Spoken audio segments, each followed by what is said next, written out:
Viewers का एक सवाल है, क्या बालों में नियमित तौर से तेल लगाना उचित है? वैसे तो बालों में तेल लगाना एक तेल मॉइस्चराइजर, कंडीशनर जैसे काम करता है, लेकिन सबसे पहले आपके बाल किस प्रकार के हैं ये हमें जान लेना जरूरी है।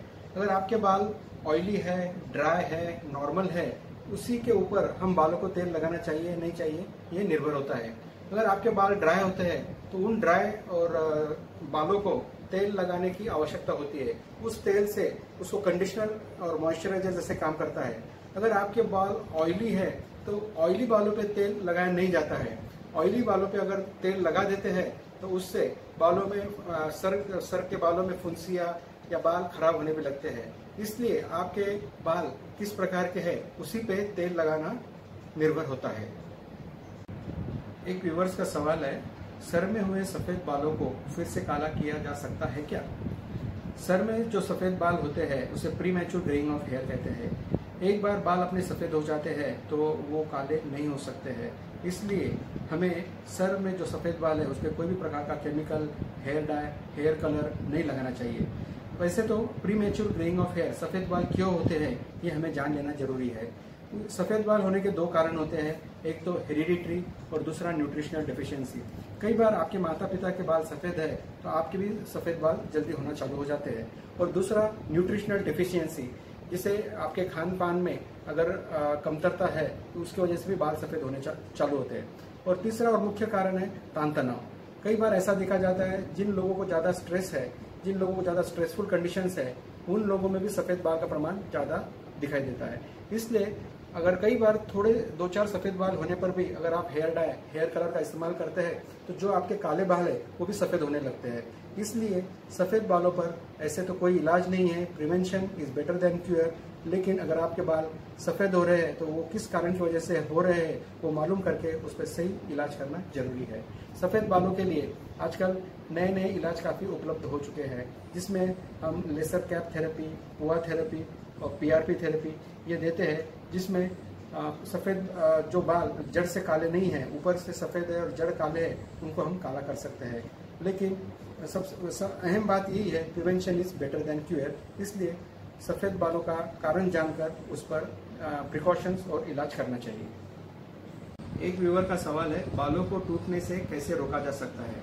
जैसे कि हम जानते हैं हेयर फॉल, बालों का टूटना ये आम बात हो चुकी है। सबसे पहले हमें बाल क्यों टूट रहे हैं ये जान लेना जरूरी है। वैसे तो देखा जाए तो दो प्रकार होते हैं, फिजियोलॉजिकल हेयर फॉल और पैथोलॉजिकल हेयर फॉल।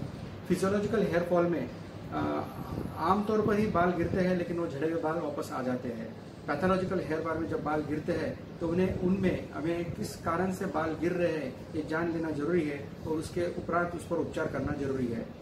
आपको कई बार पता नहीं चलता है आपकी हेयर साइकिल कैसे चलती है, जिस पर बालों का टूटना अपना निर्भर करता है।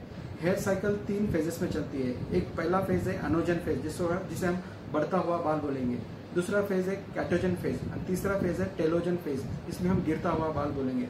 वैसे तो देखा जाए तो 40 से 50 बाल रोज गिरना ये नॉर्मल फिजियोलॉजिकल हेयर फॉल में आता है। और इसके उपरांत अगर बाल ज्यादा झड़ रहे हैं, आधे अधूरे बाल टूट रहे हैं, तो वो पैथोलॉजिकल हेयर फॉल में आता है। हेयर फॉल के तो ऐसे कई कारण हैं। कई बार ऐसे देखा जाता है जिन लोगों को थायराइड का प्रॉब्लम है उनमें हेयर फॉल का प्रॉब्लम दिखाई देता है। कई लोगों में जिनमें न्यूट्रिशनल डेफिशिएंसी है, हीमोग्लोबिन की कमतरता है, उनमें भी हेयर फॉल का प्रमाण ज़्यादा दिखाई देता है।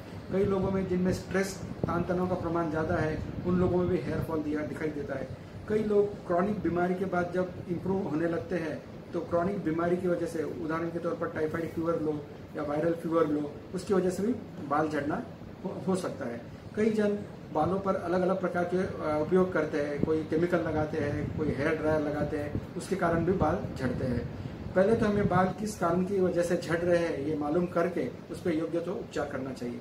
बालों के उपचार में आजकल कई नए नए ट्रीटमेंट्स उपलब्ध है, जिससे हम बाल झड़ना भी रोक सकते हैं, झड़े हुए बालों को भी ला सकते हैं। सबसे पहले पुआ थेरेपी। पुआ थेरेपी के माध्यम से हम बाल झड़ना रोक के नए बालों को ला सकते हैं। दूसरा है पीआरपी थेरेपी। तीसरा है आई ग्रो लेजर थेरेपी। और कई बार जैसे ऐसे कुछ बाल झड़ गए हैं, वहाँ पे बाल आने की संभावना नहीं है, तो वहाँ पे हेयर ट्रांसप्लांट भी किया जाता है। इस प्रकार बालों के टूटने का कारण जानकर उस पर सही इलाज करना जरूरी है। बालों के आधुनिक ट्रीटमेंट में ऐसे कई ट्रीटमेंट किए जाते हैं जिससे हम बाल झड़े हुए बालों को ला सकते हैं। सबसे पहले बालों का हेयर स्कैनिंग करना चाहिए। हेयर स्कैनिंग के माध्यम से हम बालों में क्या प्रॉब्लम है, बाल क्यों झड़ रहे हैं, बालों का प्रकार कौन सा है, बालों में क्या डिफेक्ट हो चुका है, ये हम जान सकते हैं।